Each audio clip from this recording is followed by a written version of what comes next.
오늘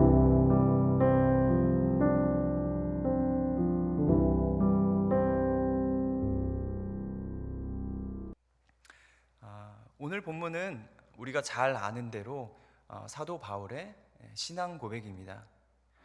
너무 유명한 구절이고 또 이 구절을 읽을 때마다 또 감동이 되고 또 도전이 되는 그런 말씀인 것 같아요. 이 시간 우리들에게 우리의 마음을 활짝 열어주셔서 성령님의 큰 은혜가 역사하여 주시기를 소망합니다. 내가 그리스도와 함께 십자가에 못 박혔나니. 근데 사실 이 구절이 쉽게 잘 이해가 되지 않습니다. 왜냐하면 언제 사도 바울이 예수님이 십자가에 못 박히실 때 함께 십자가에 못 박혔었나라는 그런 생각이 들거든요. 예수님이 십자가에 못 박히셨을 때 좌우편의 강도가 예수님과 함께 십자가에 못 박혔었는데 사도 바울은 그렇지 않았잖아요. 오히려 잘 죽었다, 그렇게 생각했었을 텐데 말이죠. 그런데 사도 바울은 예수님이 십자가에 못 박히셨을 때 자기도 같이 못 박혔다고 해요. 예수님의 죽음과 자신의 죽음을 동일시하고 있습니다. 그 이유는 무엇일까요? 그것은 원래 내가 죽어야 하는데 예수님께서 내 대신 죽으셨다는 것을 알기에 예수님이 날 위해 죽으셨을 때 그때 나도 같이 죽은 것입니다 라고 고백하는 것이죠. 죽을 목숨을 살려주셨으니 이제 내 삶은 내 것이 아니다. 내 인생은 덤 인생이고 이제 나는 예수님을 믿는 믿음 안에서 살겠다라고 그렇게 고백합니다. 제가 한 이야기를 들려드리려고 합니다. 이 이야기는 실화가 아니라 리차드 범브란트 목사님이 복음에 관해서 성도님들이 쉽게 이해하기 위해서 자신이 만든 이야기입니다. 이 범브란트 목사님은 루마니아의 이 공산 정권 아래에서 기독교인이라는 이유로 14년 동안 또 감옥에서 그리고 모진 고문을 당하기도 하셨습니다. 지하 9m 밑에 독방에 갇히셨지만 그들에게 굴복하지 않고 신앙을 지키고 승리하신 분입니다. 어떤 마을에 형제가 살고 있었는데 형은 착실하고 또 동생은 방탕한 삶을 살았습니다. 형은 늘 동생 걱정을 했어요. 저러다가 무슨 일 내지. 그런데 어느 날 진짜 형이 집에 있는데 동생이 헐레벌떡 집으로 뛰어들어왔습니다. 옷에는 피로 얼룩이 져 있었고 손에는 칼을 쥐고 있었습니다. 형, 내가 사람을 죽였어. 경찰이 나를 쫓아오고 있어. 형, 나 어떻게 하면 되지? 나 좀 숨겨줘. 그때 형이 순간적으로 너 빨리 옷 벗어. 이에 동생이 옷을 벗고 형은 자기 옷을 벗고 동생에게 자기 옷을 입힙니다. 그리고 너 빨리 도망가. 형은 동생이 벗어놓은 피 묻은 옷을 입고 칼을 쥐고 있었는데 그때 경찰이 들이닥칩니다. 영락없이 형은 살인범이 되었고 기소되어 재판을 받고 사형 선고를 받습니다. 그리고 형은 형장의 이슬로 사라집니다. 동생의 죗값을 형이 대신 받고 대신 죽은 것이죠. 형의 죽은 소식을 동생이 듣습니다. 동생은 알죠. 자기의 죄 때문에 형이 대신 죽었다는 것을요. 그때부터 동생이 달라지기 시작합니다. 형은 내 죗값을 치르고 대신 죽었어요. 이제 나는 형의 삶을 살 겁니다. 형이 입혀준 흰 옷을 벗지 않아요. 또다시 옛 친구들이 찾아옵니다. 그러나 동생은 말해요. 나는 이전의 내가 아니야. 옛날에 나는 이미 죽었어. 형이 사형 선고받을 때 나도 죽었어. 이제 나는 형의 삶을 살아야 돼. 내가 그리스도와 함께 십자가에 못 박혔나니 그런즉 이제는 내가 사는 것이 아니요 오직 내 안에 그리스도께서 사시는 것이라. 형이 사형 선고 받았을 때 나도 형과 같이 죽었어. 이제 나는 형의 삶을 살아야 돼. 지금 이 두 사람은 같은 고백을 하고 있는 것입니다. 우리도 마찬가지로 이들과 같은 신앙 고백을 하고 또 공감하는 주님의 자녀입니다. 사도 바울과 같이 이 아름다운 신앙 고백이 우리의 것으로 고백되어지는 복된 성도 되시기를 예수님의 이름으로 축원드립니다. 구약 시대의 제사는 피 냄새가 진동하는 흡사 도살장 같았습니다. 하나님께서 아담에게 선악을 알게 하는 나무의 열매는 먹지 말라, 내가 먹는 날에는 반드시 죽으리라 말씀하셨죠. 죄의 싹은 사망이기 때문에 그냥 거저 용서되지는 않습니다. 반드시 죄값을 치러야만 해요. 레위기에 보면 죄로 인해서 더러워진 인간이 어떻게 하나님께 다시 나아갈 수 있는지에 대해서 알려주고 있습니다. 그것은 제사를 통해서 하나님께 나아갈 수 있다는 것이에요. 5대 제사가 바로 그것이죠. 번제, 소제, 화목제, 속죄제, 속건제. 레위기 말씀을 한번 찾아보겠습니다. 레위기 1장 1절에서 6절까지 우리 구약 성경 147면입니다. 한번 집중해서 읽어보세요. 제가 질문을 드릴 거거든요. 자, 레위기 1장 1절에서 6절까지 우리 다 같이 합독하시겠습니다. 여호와께서 회막에서 모세를 부르시고 그에게 말씀하여 이르시되 이스라엘 자손에게 말하여 이르라. 너희 중에 누구든지 여호와께 예물을 드리려거든 가축 중에서 소나 양으로 예물을 드릴지니라. 그 예물이 소의 번제이면 흠없는 수컷으로 회막문에서 여호와 앞에 기쁘게 받으시도록 드릴지니라. 그는 번제물의 머리에 안수할지니 그를 위하여 기쁘게 받으심이 되어 그를 위하여 속죄가 될 것이라. 그는 여호와 앞에서 그 수송아지를 잡을 것이요 아론의 자손 제사장들은 그 피를 가져다가 회막문 앞 제단 사방에 뿌릴 것이며 그는 또 그 번제물의 가죽을 벗기고 각을 뜰 것이요. 아멘. 레위기 말씀을 계속 펴놓으셨으면 좋겠습니다. 제가 말씀드린 대로 한 가지 여쭤보겠습니다. 여기 4절에 보면 그는 번제물의 머리에 안수할지니라고 되어 있는데 과연 안수하는 그는 누구일까요? 제물을 가져온 사람일까요? 아니면 제사장일까요? 의견이 분분하네요. 제사장이라고 생각하시는 분 한번 손 한번 들어봐 주세요. 제사장? 균형을 맞추기 위해서 좋습니다. 자, 그러면 봉헌자가 안수한다. 한번 손 들어보세요. 손 안 드신 분은 뭐죠?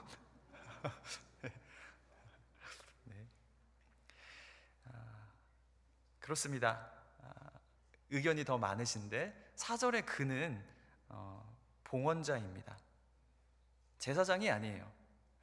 제사장이 안수하는 게 아니고 자기 죄를 대속받기 위해서 송아지든 양이든 염소든 봉헌자가 안수를 하는 것입니다. 여기서 봉헌자는 바로 저와 여러분들일 것입니다. 아론의 제사장들은 주로 피와 관련된 일을 합니다. 양의 피를 받아서 제단 사방에 7번 뿌리고 또 휘장에 뿌리고 또 향단에 피를 바르고 번제단에 쏟아 붓습니다. 주로 제사장들은 피와 관련된 일을 합니다. 4절의 봉헌자는 가져온 가축에 안수를 합니다. 여기서 안수한다라는 그런 의미는 우리가 알고 있는 머리에 살포시 손을 얹는 그런 느낌은 아닌 것 같아요. 왜냐하면 여기서 안수하다라는 히브리어가 사마흐라는 단어인데 이 단어의 뜻은 기대다, 의지하다, 붙들다, 누르다 이런 뜻을 가지고 있습니다. 성경 다른 곳에서 이 단어의 쓰임을 보면 좀 도움이 될 것 같아요. 시편 37편 17절에 보면 악인의 팔은 부러지나 의인은 여호와께서 붙드시는도다. 여기서 붙드시는도다가 사마흐라는 단어고요. 시편 88편 7절에 보면 주의 노가 나를 심히 누르시고, 여기서 누르시고가 사마흐라는 단어입니다. 그러니까 머리에 손을 얹되 묵직한 힘으로 붙들고 또 기대며 또 누르는 듯한 그런 안수이지 않을까라는 생각을 해봅니다. 봉헌자가 가축의 머리에 안수하는 의미는 두 가지입니다. 하나는 죄의 전가의 의미를 가지고 있습니다. 레위기 16장에 보면 속죄일에 관한 규례가 기록되어 있는데요, 속죄일은 대제사장이 1년에 단 하루 속죄소에 들어가는 날입니다. 단 한 번 들어가는 것은 아니고 적어도 2번 이상은 들어가게 되는데, 단 하루 들어가게 되는 날이 대속죄일입니다. 속죄일은 개인이 아닌 온 이스라엘의 부정과 죄를 속함을 받는 날이에요. 쉽게 비유하자면 1년에 한 번 집안 대청소를 하는 날이에요. 그동안 청소하지 않았던 집안의 구석구석, 손에 닿지 않는 곳까지 꼼꼼하게 청소를 하는 날입니다. 그런 날이 대속죄일이에요. 대속죄일에 아론은 아사셀 염소에게 안수를 합니다. 이스라엘의 온갖 죄악과 불의를 아뢰고 또 살아있는 염소에게 덮어 씌우기 위해, 이스라엘의 모든 불의를 덮어 씌우기 위해서 안수를 합니다. 그리고 나서 그 아사셀 염소를 진영 밖 멀리 광야로 끌고 가서 버리고 오게 되는데요, 이처럼 안수한다는 의미는 아론이 이스라엘의 죄를 염소에 덮어 씌우듯이 전가한다는 의미입니다. 그리고 안수의 두 번째 의미는 봉헌자와 희생 헌물을 동일시한다는 의미를 가지고 있습니다. 봉헌자는 아마도 이렇게 기도하지 않았을까요? 우리가 구약의 제사를 드려보지는 않았지만 상상을 한번 해보면요, 이런 마음이 아닐까요? 양아, 미안하다. 원래는 내가 죽어야 하는데 내 죄 때문에 네가 대신 죽는구나. 손으로 머리를 얹으며 누르며, 양아, 너는 나다. 너는 나다. 내 생명을 대신할 양에게 살포시 머리에 얹어서 되겠습니까? 묵직하게 누르고 또 누르며, 미안하구나. 나 때문에 죽는구나. 너는 나다. 그러지 않았을까요? 2절에 보면 이스라엘 자손에게 말하여 이르라. 너희 중에 누구든지 여호와께 예물을 드리려거든 가축 중에서 소나 양으로 예물을 드릴지니라. 여기에서 보면 예물은 가축으로 드려야 됩니다. 한자로 집가의 짐승축, 이 가축입니다. 가축이라는 것은 집에서 기르는 동물을 의미합니다. 희생 헌물은 내가 먹이를 주고 보살피고 또 키우는 가축 중에서, 그것도 흠이 없는 것을 택해서 드려야만 합니다. 어디 시장에서 급하게 산 가축이 아니라 내가 애지중지 집에서 흠이 없게 키운 동물이어야만 한다는 것을 말하고 있습니다. 그 당시 목축업이 주된 산업 중에 하나였다는 것을 생각한다면 이 소나 양의 한 마리는 아마 자식과도 같은 존재였을 겁니다. 굳이 왜 가축이어야만 하는가라는 의미를 생각했을 때, 안수한다는 것은 죄의 전가뿐만 아니라 내 죄를 대신 질 내 자식과도 같은 소중한 희생 제물을 묵직하게 누르고 또 눌러서 너는 나다, 너는 나다 동일시 한다는 뜻을 가지고 있습니다. 그래서 사도 바울이 예수님이 십자가에 못 박히셨을 때 예수님의 죽으심을 자신의 죽음과 동일시했던 거예요. 범브란트 목사님의 이야기도 그렇죠. 형이 사형 선고 받았을 때 나도 형과 함께 그때 같이 죽었어 라고 그렇게 고백하잖아요. 우리도 예수님의 죽음을 나의 죽음으로 동일시하는 구속받은 하나님의 자녀인 줄 믿습니다. 마지막으로 레위기 5절을 한번 보면은요, 여기에서도 그는 누구일까요? 양을 잡는 사람이 제사장일까요? 아니면 봉헌자일까요?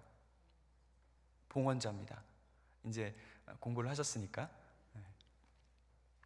5절과 6절에서도 보면 헌물에 가죽을 벗기고 각을 뜨게 되어 있거든요. 5절에서도 잡는 사람이 봉헌자이고 가죽을 벗기는 사람도 봉헌자입니다. 봉헌자가 양을 잡고 가죽을 벗기고 내장을 발라내는 것이죠. 이 자식과도 같은 흠없는 어린 양을 내 손으로 죽이고 피를 다 받아내고 가죽을 벗겨내고 내장을 발라내고 각을 뜹니다. 그 심정이 어땠을까요? 우리가 잘 알듯이 내 죄값을 대신 치른 이 양은 예수 그리스도이십니다. 이사야 53장 5절, 우리가 너무나도 잘 아는 구절이죠. 그가 찔림은 우리의 허물 때문이요 그가 상함은 우리의 죄악 때문이라. 그가 징계를 받음으로 우리는 평화를 누리고 그가 채찍에 맞음으로 우리는 나음을 받았도다. 또 베드로전서 2장 24절, 친히 나무에 달려 그 몸으로 우리 죄를 담당하셨으니 이는 우리로 죄에 대하여 죽고 의에 대하여 살게 하려 하심이라. 그가 채찍에 맞음으로 너희는 나음을 얻었나니. 예수님에게 우리의 죄악을 전가시켰고 우리 구주 예수님은 내 대신 죽으셨습니다. 하나님은 모든 인간이 하나님의 거룩한 심판을 받도록 그냥 내버려 두셨어도 지극히 의로우셨겠지만 그렇게 하지 않으셨습니다. 하나님은 죄와 심판에서 구해낼 계획을 세우셨고 또 독생자 예수를 인간 대신 속죄 제물로 내어주심으로 죄와 벌을 그에게 다 담당시키셨습니다. 하나님께서 이렇게 하신 이유가 무엇일까요? 그냥 심판하셨어도 지극히 의로우셨을 텐데 말이죠. 하나님은 왜 우리를 위해 독생자를 내어주셨죠? 요한복음 3장 16절, 하나님이 세상을 이처럼 사랑하사 독생자를 주셨으니, 그것은 사랑 때문입니다. 다른 이유가 있나요? 다른 이유는 아무리 생각해도 떠오르지가 않아요. 하나님께서 우리를 사랑하셔서 독생자 예수님을 내어주셨습니다. 어떤 때는 그 사랑을 알 것 같기도 하고 또 어떤 때는 전혀 그런 마음에 들지도 않고 또 내가 조금 착한 일을 하면 하나님이 나를 사랑하는 것 같고 또 그렇지 못하면 하나님은 나를 사랑하지 않으셔라고 쉽게 판단해버리곤 합니다. 그런데 하나님의 사랑은 이렇게 인간의 어떠함에 의해서 좌지우지되는 조건부가 아닙니다. 우리의 죄보다 아버지의 사랑이 훨씬 더 크시기 때문에 우리는 구원 백성이 되는 줄 믿습니다. 우리가 어떤 자격이 있어서 아버지의 은혜를 입는 것이 결코 아닙니다. 우리는 한 번도 그 자격을 갖춰본 적이 없습니다. 로마서 5장 8절, 우리가 아직 죄인 되었을 때에 그리스도께서 우리를 위하여 죽으심으로 하나님께서 우리에 대한 자기의 사랑을 확증하셨느니라. 아버지의 사랑은 우리가 죄인이었을 때에 찾아오셨습니다. 우리는 그 사랑을 믿고 누리면 됩니다. 혹시 여러분 중에 나는 주님의 사랑을 받을 자격이 없어. 나는 너무 믿음도 부족하고 지은 죄가 많아서 아직은 때가 아닌 것 같아 라고 생각하는 분이 계신가요? 그런데 복음이라는 것은 우리의 어떠함이 아니라 하나님의 어떠하심에 관한 소식입니다. 우리 하나님은 만군의 주님이시고 심판의 주권자이시지만 자비롭고 은혜롭고 노하기를 더디하시고 인자와 진실이 충만하신 분입니다. 얼마나 다행인지 몰라요. 우리 만군의 주 하나님은 오래 참으시고 노하기를 더디하시는 분이니까요. 복음이 나의 어떠함에 의해서 바뀐다면 그것은 기쁜 소식이 아니라 세상에 흔하디 흔한 인과응보의 이야기일 것입니다. 그런데 복음은 내가 아닌 하나님의 어떠하심에 관한 소식이고 하나님의 은혜에 관한 선포입니다. 복음을 구원의 확신을 얻는 데만 쓰지 마시고 또 천국 가는 데만 쓰지 마시고, 물론 중요하지만 나의 죄를 덮고도 남을 은혜를 가지신 주님께 집중한다면 우리의 삶이 얼마나 풍요롭고 담대해질까요? 나보다 나를 더 사랑하는 분이 계시고 그분이 바로 창조주 하나님 아버지신데 무엇을 두려워하겠습니까? 이제는 나 자신을 뛰어넘어 하나님을 봐야 됩니다. 그 하나님의 십자가의 영광을 보아야 합니다. 시편 50편 15절에 보면 환난 날에 나를 부르라. 내가 너를 건지리니 네가 나를 영화롭게 하리라 말씀하였습니다. 환난 날에 내가 너를 건지겠다. 고난의 날에 너의 방패가 되어주겠다라는 약속입니다. 그런데 놀라운 것은 뒷부분이죠. 네가 나를 영화롭게 하리로다. 어떻게 주님을 영화롭게 할 수 있습니까? 나는 환난 날에 주님의 도움을 받고 건짐을 받았을 뿐인데 이것이 주님을 영화롭게 한다는 것입니다.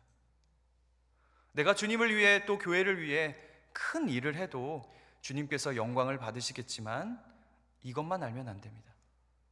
환난 날에 내가 주님의 손에 건짐을 받는 것만으로도 주님께 영광을 올려드릴 수 있다는 겁니다. 이 얼마나 놀라운 말씀입니까? 아들의 생일에 아버지가 선물을 줬는데 아버지의 기쁨은 아들이 그 선물을 너무 기뻐하고 충만히 누리고 마르고 닳도록 쓰는 겁니다. 때론 친구들에게 자랑하면서 이거 봐봐, 우리 아버지가 선물해 주신 거야. 이렇게 아들이 기뻐하는 것만으로도 아버지는 영광을 받는 것이죠. 그런데 어떤 아들은 아버지, 저는 아직 준비가 안 되었어요.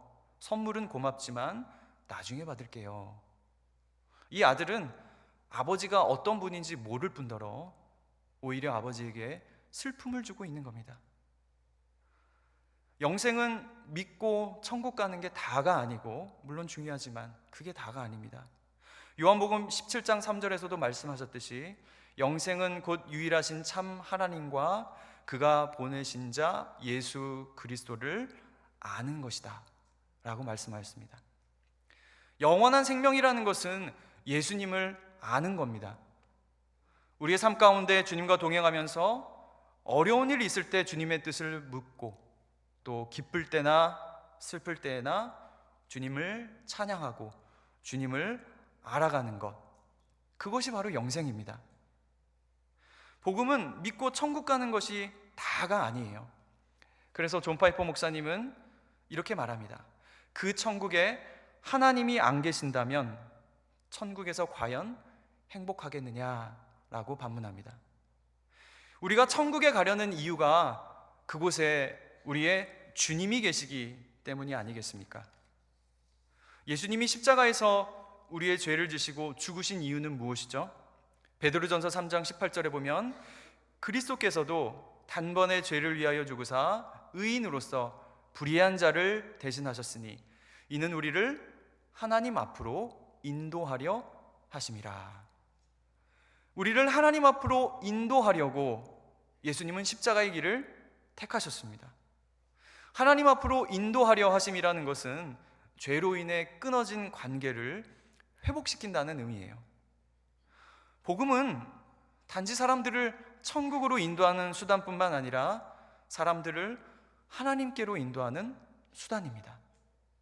내가 그리스도와 함께 십자가에 못 박혔나니 그런즉 이제는 내가 사는 것이 아니요 오직 내 안에 그리스도께서 사시는 것이라. 이제 내가 육체 가운데 사는 것은 나를 사랑하사 나를 위하여 자기 자신을 버리신 하나님의 아들을 믿는 믿음 안에서 사는 것이라. 이 갈라디아서 2장 20절을 두 부분으로 나눌 수 있습니다. 전반부는 사도 바울의 아름다운 신앙 고백이고요, 후반부는 그의 인생관입니다. 나는 예수님과 함께 죽었습니다. 그의 신앙 고백이죠. 이제 나는 예수님을 믿는 믿음으로만 살겠습니다. 그의 인생관입니다. 신앙 고백과 인생관이 연결이 되지 않습니까? 원래는 내가 죽어야 하나 내 대신 죽으신 예수님을 만나고 이제부터 내 인생은 덤 인생이므로 이제 나는 예수님의 삶을 살겠습니다. 신앙과 삶이 일치된 사도 바울의 인생이 저와 여러분 모두의 고백이 될 줄 믿습니다. 이제 또 내일부터 일상 가운데서 각자 맡은 일을 하실 텐데요, 특별히 고난주간을 맞이하여서 하루에 단 5분만이라도 진지하게 예수님의 십자가를 묵상하는 복된 성도 되시기를 예수님의 이름으로 축원드립니다.